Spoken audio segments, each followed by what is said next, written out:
2 corridas.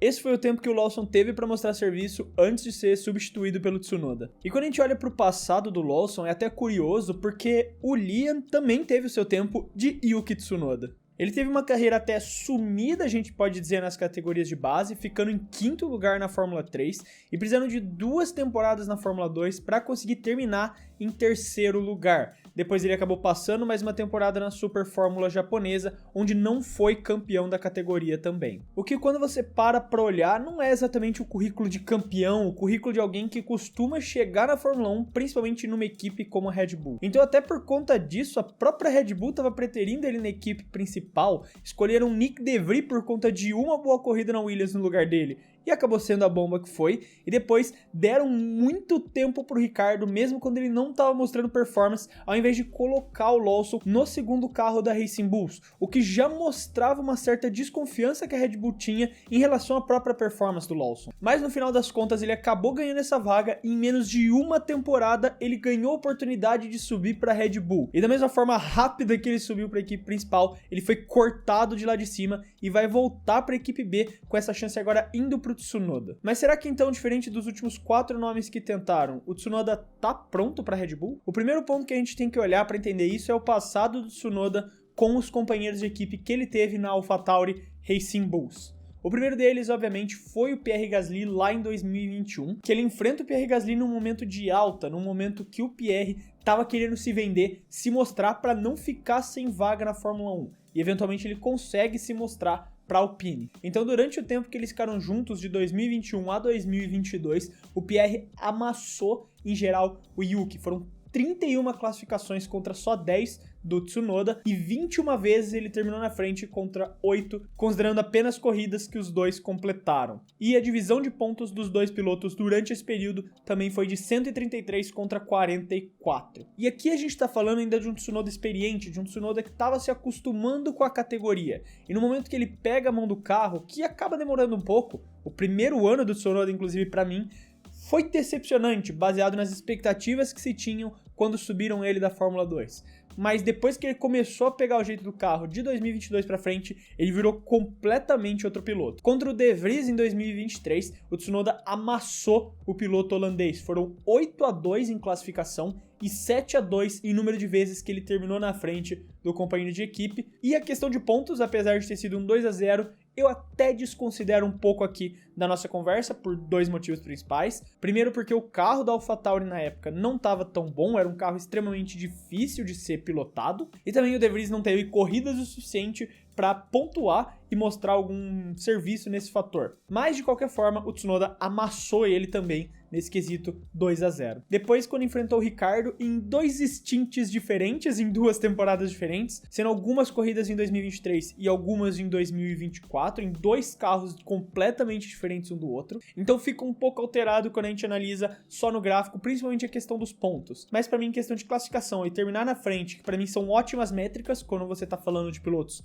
no mesmo carro, o Tsunoda venceu o Ricciardo nas 2 ocasiões, 16-9 em classificação e 12-9 em terminar na frente do Ricciardo, considerando corridas que os dois completaram. E o Tsunoda também dominou na questão de pontos, fazendo mais que o dobro do que o Ricciardo, 37 pontos contra só 18 do piloto australiano. Então, depois que o Gasly sai da Racing Bulls e o Tsunoda dá esse passo à frente, começa a assumir esse papel de piloto principal, ele começa a entregar isso. E todos os pilotos que são colocados do lado dele, como ele mesmo já disse, ele consegue vencer. Por fim, a comparação que vocês estavam esperando aqui em relação ao Liam Lawson. E de novo, assim como o Ricciardo, ele competiu com o Lawson em carros diferentes, em 2 temporadas diferentes, por curtos períodos. Mas quando a gente olha aqui nos números absolutos, ele terminou na classificação 10 vezes na frente do Lawson, e em corridas foi um 5-4. Então, apesar dessa dominância que veio nas classificações, nas corridas o Liam conseguia devolver. Já em pontuação, de novo, 2 carros extremamente complicados que eles pilotaram juntos, mas o Tsunoda conseguiu pontuar 8 vezes contra só 6 do Liam. E agora com o Radiar, eu acho 2 corridas muito pouco para fazer uma análise completa só de um piloto.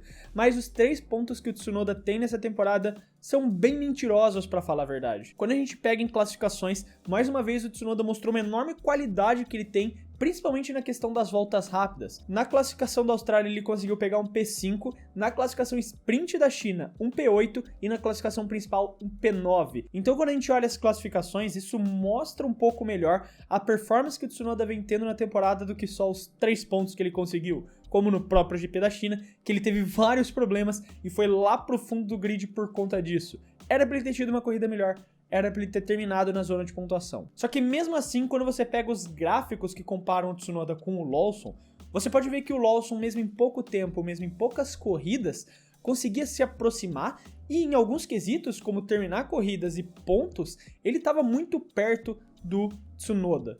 Isso é um dos principais pontos que fizeram o Liam subir para a Red Bull em primeiro lugar. O ponto mais defendido pelo Christian Horner era de que no momento o Tsunoda é um melhor piloto, mas o teto do Lawson era muito mais alto e eles podiam ver por ele ser tão novato e já conseguir se aproximar do Yuki. E esse é um argumento que para mim não fazia sentido a justificativa de você colocar o Lawson nessa bomba de pressão da Red Bull. Eles estão cometendo exatamente o mesmo erro que eles não aprenderam no passado, de colocar pilotos novatos como o Albon, como o Gasly, porque eles enxergam esse teto neles no futuro. E como a própria frase diz, é no futuro, não agora. O Lawson não necessariamente estava pronto só porque o teto dele, a qualidade que ele pode chegar, seja maior que a do Tsunoda.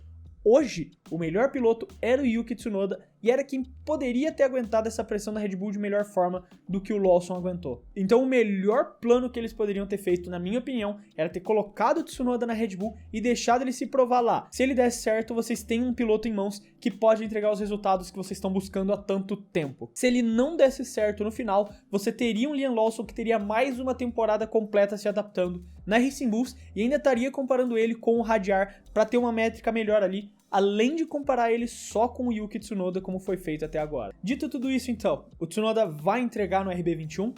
Isso não tem como a gente ter uma resposta de fato até chegar ao GP do Japão. O RB21 é um carro extremamente difícil de pilotar, mas não é tão ruim assim como está sendo vendido. Ele ainda assim é uma quarta força ali. O Max, com a habilidade que ele tem de trabalhar com a caixa de ferramentas da Red Bull e aprimorar o carro, consegue transformar ele num carro que briga nas primeiras posições. Mas ainda assim, o RB21 não era o tipo de carro que era para estar caindo no Q1 e não conseguindo pontuar como vinha acontecendo com o Lawson. Um dos pontos mais comentados em geral sobre o Tsunoda na Fórmula 1, principalmente vindo do Helmut Marko, que dificilmente elogia um piloto que não é o Verstappen, é de que exatamente o Yuki tem uma ótima capacidade de feedback, de entender os problemas dos carros que ele está pilotando e entender como ele pode aprimorar eles. Esse foi um elogio que veio depois das voltas que o Tsunoda deu no RB20 nos testes de pós-temporada que aconteceram no ano passado. Marko ressaltou muito essa questão do Tsunoda de conseguir entender os problemas do carro que ele está pilotando e dar bons feedbacks para melhorar ele.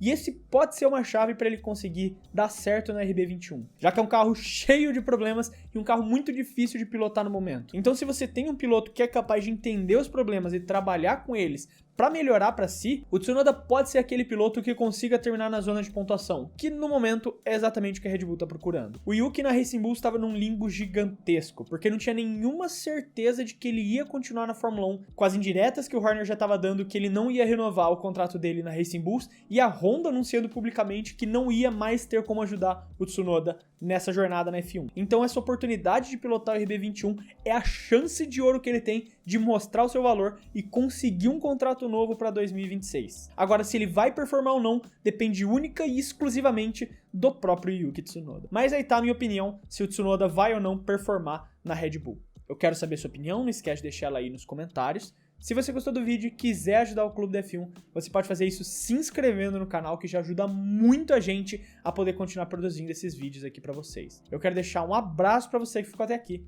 e até o próximo vídeo.